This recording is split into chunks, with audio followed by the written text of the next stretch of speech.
Welcome to the RIETI channel. We have the great pleasure today welcoming Dr. Makoto Yano, Chairman of RIETI. He will talk about his latest co-authored book, Socio-Life Science and the COVID-19 Outbreak, and his current research. Ms. Kumagai, thank you very much.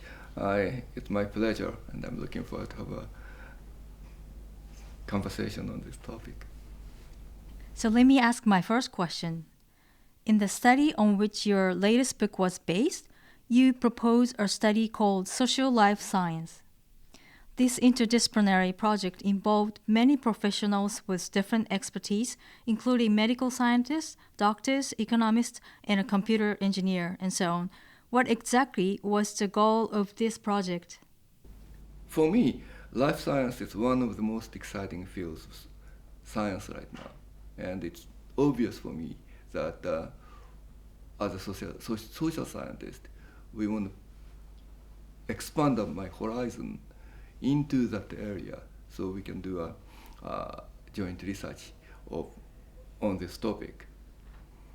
And life science is a very interesting field, and many new discoveries are being made. And many of them are related to human life and social science in that respect. And for example, genomic sequencing is one of those which has helped enormously to understand the cause of illness and the evolution of living creatures. But at the same time, I'm hoping that the genomic information may provide some salient information on human behavior and also social behavior. And that's why I would like to have this joint research between the social science and life science. Social science and life science fit each other very well. For example, I've always been interested in what holds society together. People often say that drinking creates an important social bond. But is that really so? It's just anecdotal. People talk about it. We don't really know what it means. And this is the kind of sort of a question I've always wanted you to address. In addition to social drinking, what is it that people live together harmoniously and sometimes not harmoniously? So in social science, social bonds are usually measured by what is called social capital. Social capital is a kind of people's nature with respect to the aptitude and ability to relate oneself to other people. And we have developed, since the early 20th century, we have developed many methods to quantify a particular individual's social capital. And those quantifications can be used to seek what determines the level of social capital in you or in me. And that's kind of usual answer to that you can think of as a social scientist is probably income, wealth, education, sex, job experience, childhood experience, or the parents' way of living. And those things are all related to how you can relate yourself to other people. And that's nobody disagree. But we don't really know what exactly is the relationship among those factors. And in addition to that, those social capital should be related to genetic features, as well as your health, or mental or physical, any kind of health experience, and so on and so forth. And so for me, it is very interesting to see to create a data covering all these aspects of human life and single out what is actually contributing to a particular aspect of a society. And on the other hand, for the medical profession, the people in the life science, they are interested in human health, how to make people healthier, how to create an environment where people can live healthier life. And that question initially was addressed by the medicines, or what kind of medicine would it be, or what kind of life health history. Have you been healthy, or your parents' health, and genetic factors. All those things are being studied to think about what one's health is being supported by. But at the same time, if you think about that, obviously one's health is related to social factors as well. You could be richer, maybe you could become too much heavy drinker and become not healthy, or you could be richer, and because of living a nice life, you may be able to live a healthier life. All those possibilities exist. And to determine what is health is about, you have to again have a data covering social factors as well as life scientific factors.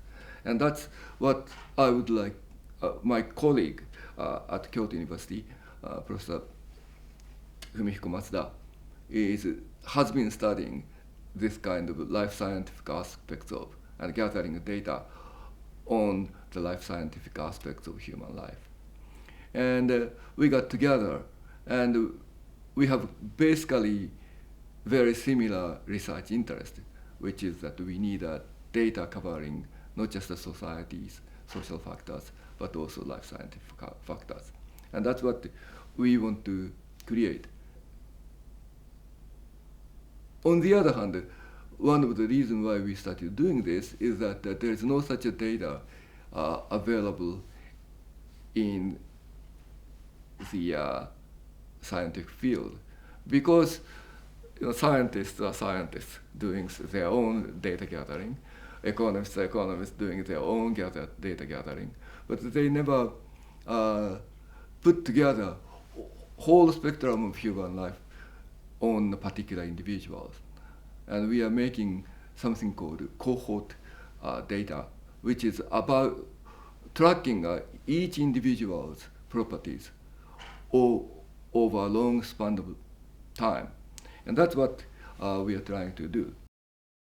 But more generally speaking, I believe the integration of social and natural science is one of the most important and urgent issues that we face in Japan.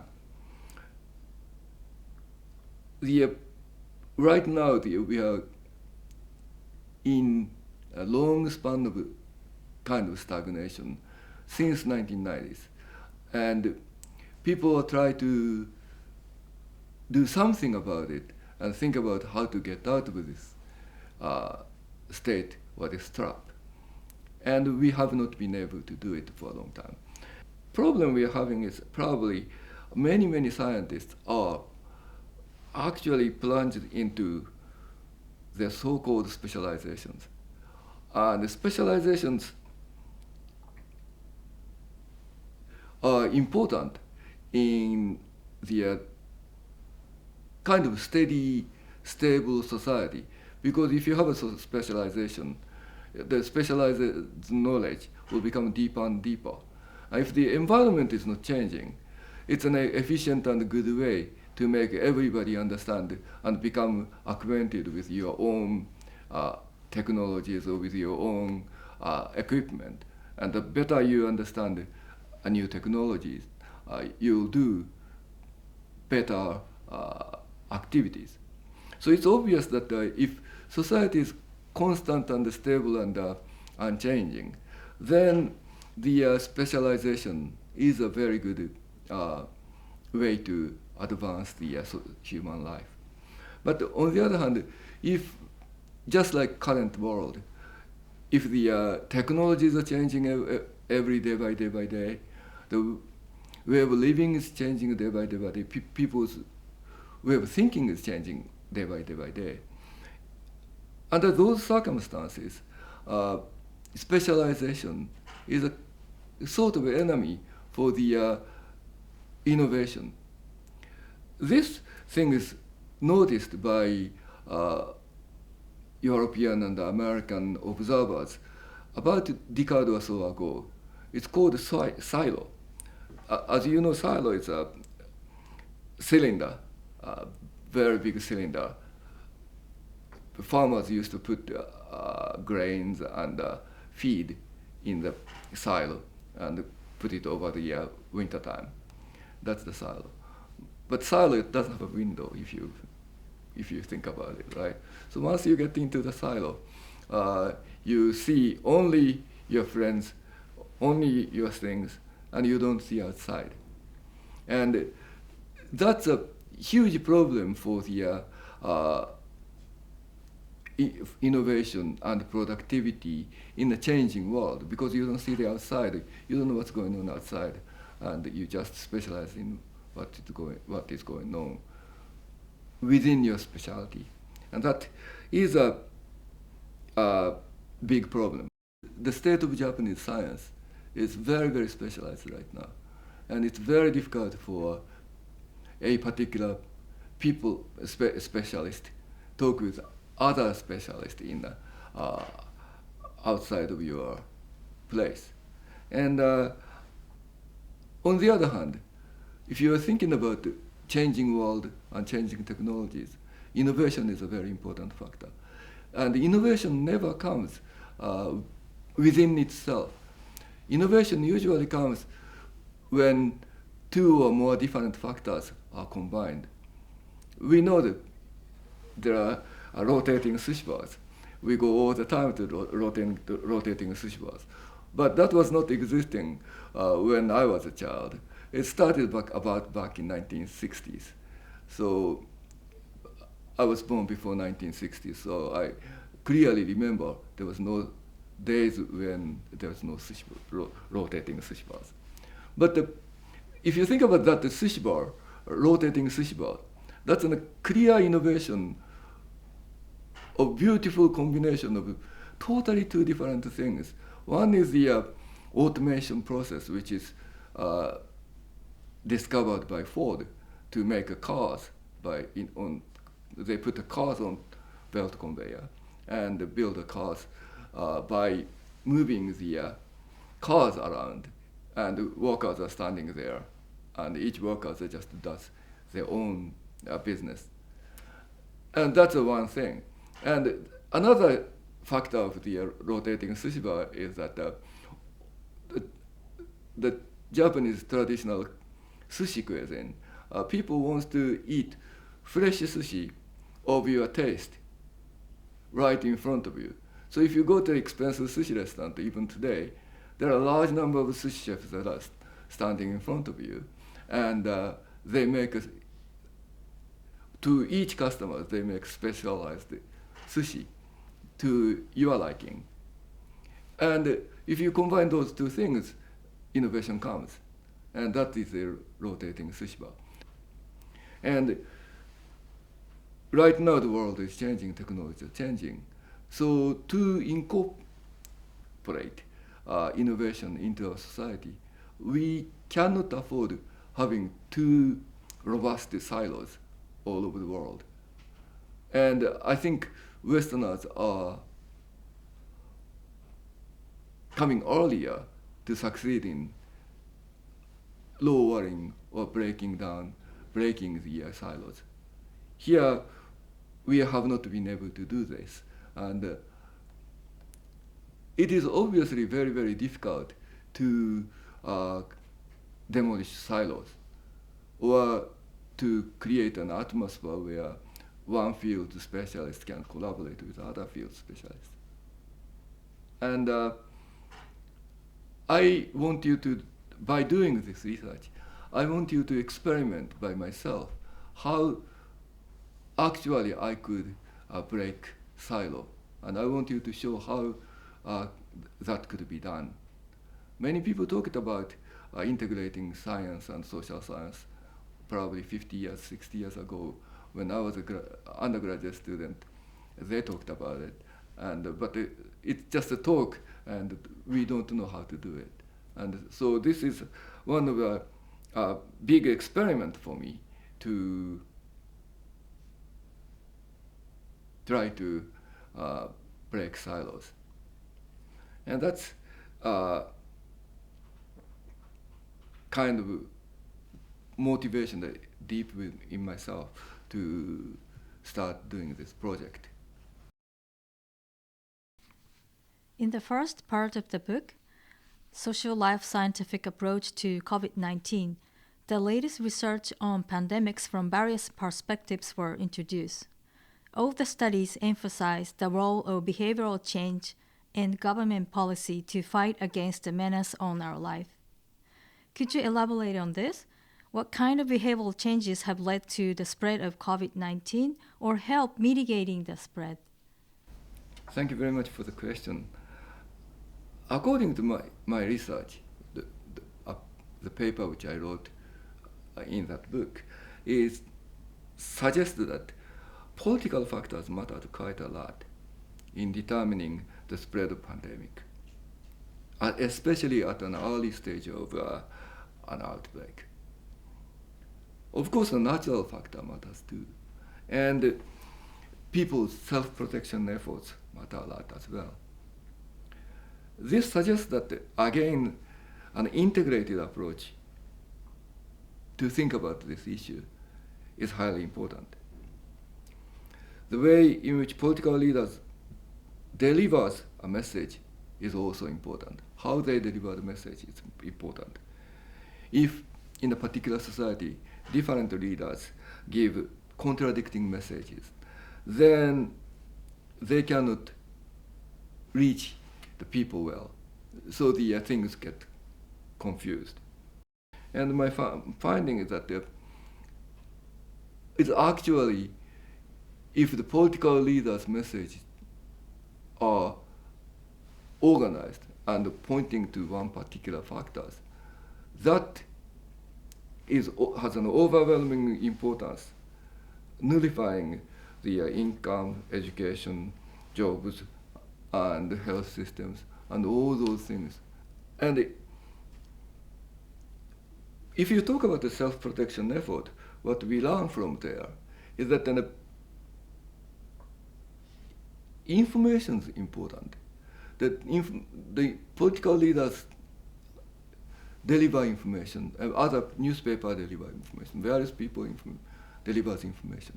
If the self-protection effort matters, that very fact suggests that what people are receiving from the medias and leaders and so on and so forth, the information is very, very important.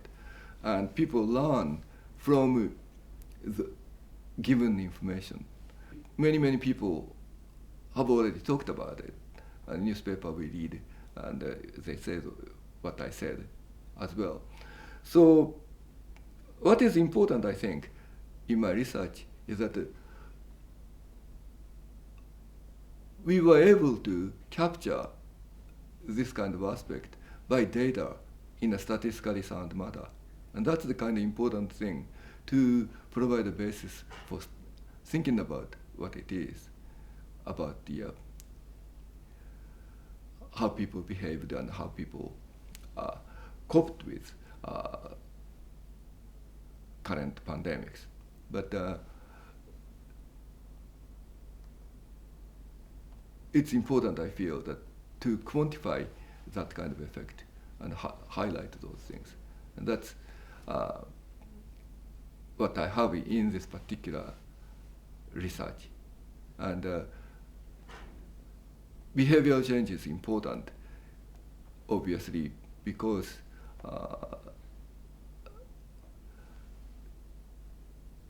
those behavioral change that is called for right now is the self-protection effort. People have to think about how to protect themselves against the pandemic. And that's one of the most important factors for fighting back the pandemic. Thank you. And I was surprised to know that blockchain technology can be applied to solve issues that researchers are facing in data sharing.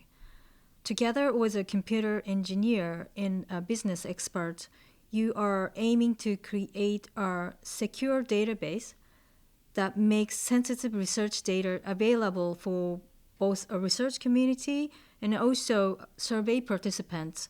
Can you explain on this?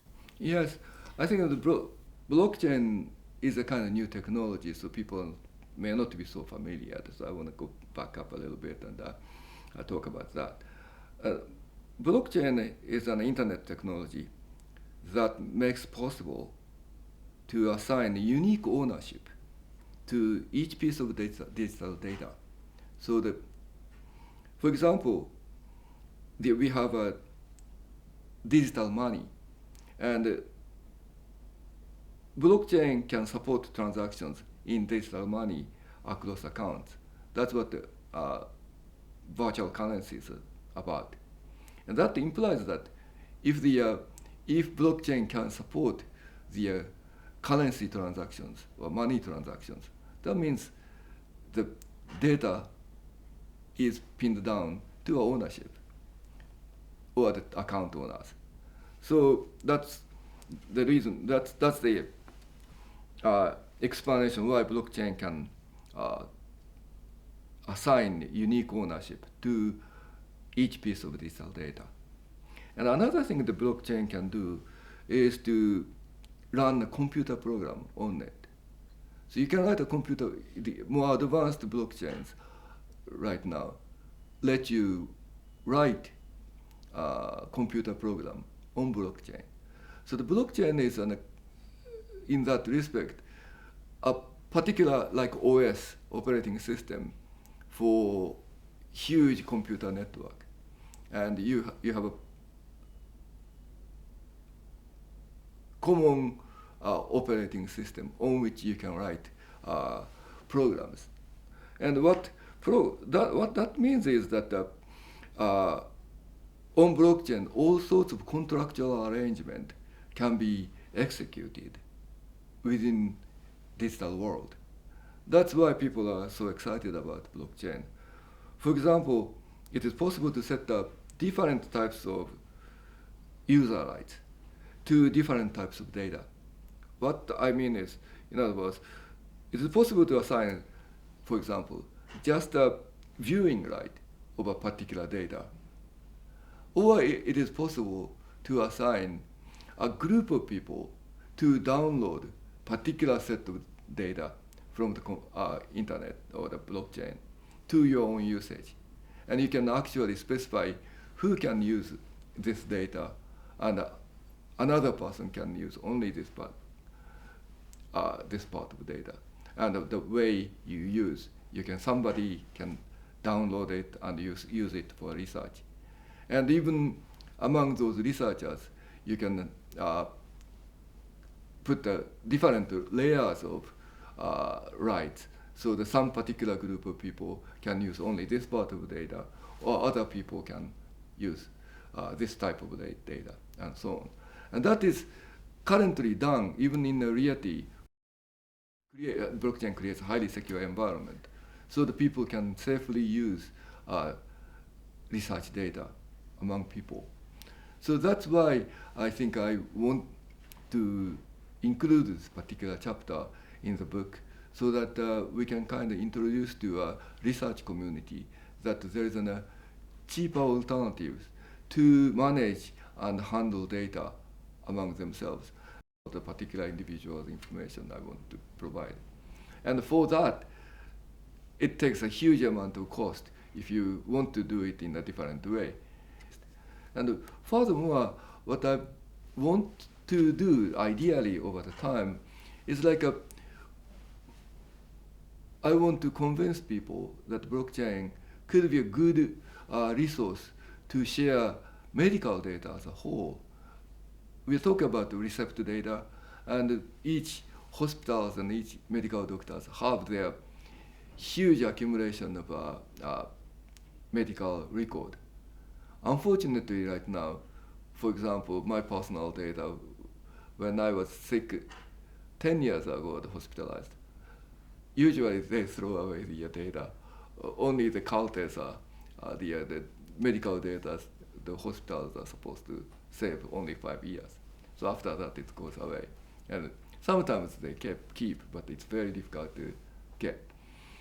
So, but obviously, 10 years ago, my medical record is relevant to my health right now. So if those data are readily available in a very secured manner, the medical service, quality of the medical service will enhance quite a bit. So, and again, because of the properties I talked about with respect to blockchain, the blockchain is provides a very good working space where you can share the data in a secured manner at very low cost. So ideally, by gradually introducing this kind of programs bit by bit, I'm hoping that people realize the use of new technology, which is the blockchain.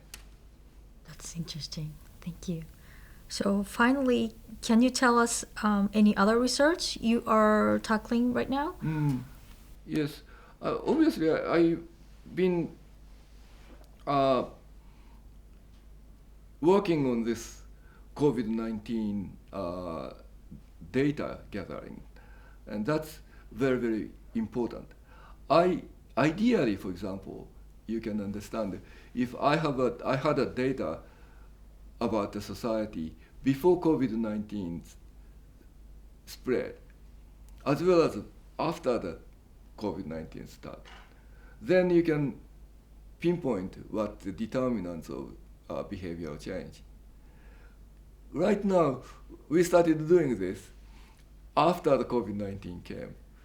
So we don't have a benchmark position.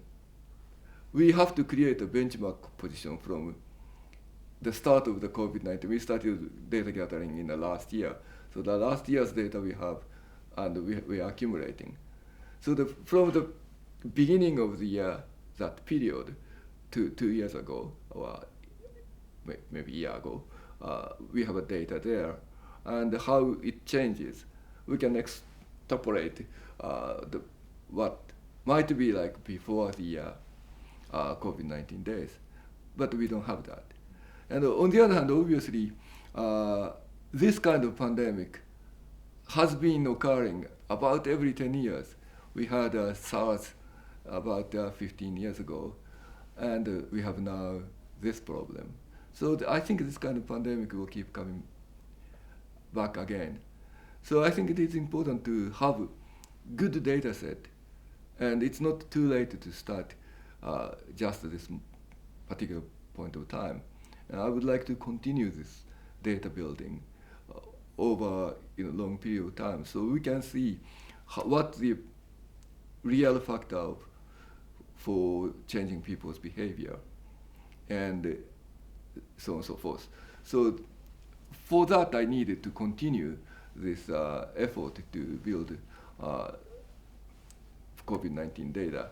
So it's not just on COVID-19, but I would like to create a data, how this experience, this particular experience, tells us that it's very hard to induce people to change behavior. So we would like to keep getting at how people get influence and how people will change behavior, and that's obviously what I would like to do for a while.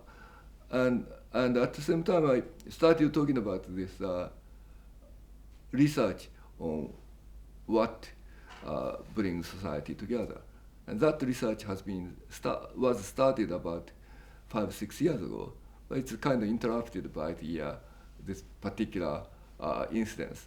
So I would like to resume that, and we have a rather interesting preliminary result on that thing, that we have located several interesting genomic factors which might be related to human behavior or the creation of society and so on. But then currently our data is not enough, and it's a bit limited. So I would like to accumulate a little more data to be able to determine what our preliminary discoveries are actually correct or not. So that's what I would like to keep doing that. And so, but in addition to that, I think I'm also very interested in innovation and so on. And